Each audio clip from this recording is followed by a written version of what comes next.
আবৃত্তি করছি শ্রদ্ধেয় কবি আল মাহমুদ রচিত বখতিয়ারের ঘোড়া কবিতাটি।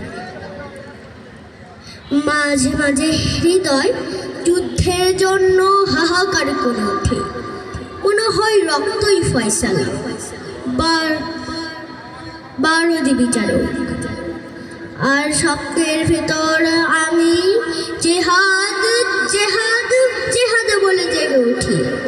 জেগেই দেখি কৈশোর আমাকে ঘিরে ধরেছে, যেন বালিশে মাথা রাখতে চায় না এ বালু, যেন ফুৎকারে উড়িয়ে দিবে মশারি। মাতৃস্তরের পাশে দুটো কচলে উঠে দাঁড়াবে এখনই।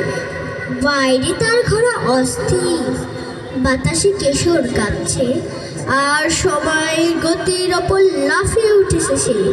না, সে এখনো শিশু।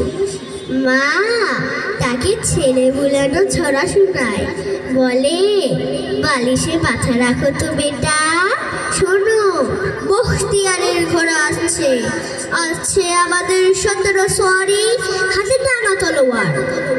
মায়ের ছড়া গানে কৌতূহলী কান পাতে বালিশে, নিজের দিলের শব্দ বালিশের সেনার ভিতর। সে ভাবে সে শুনতে পাচ্ছে ঘোর দৌড়।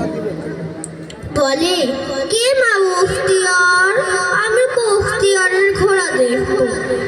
মা পাখা ঘুরাতে ঘুরাতে হাসে,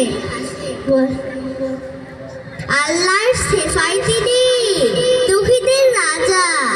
যেখানে আজান দিতে ভয় পান মুমিনেরা আর মানুষ করে মানুষের পূজা, সেখানেই আসেন। হিলজিদের সাদা ঘোড়ার সোয়ারি। দেখো দেখো জালিম পালায় খিড়কি দিয়ে, দেখো দেখো। মায়ের কেচ্ছায় খুবিয়ে পড়ে বালক, তুলোর ভেতর অশ্বক্ষুরের শব্দে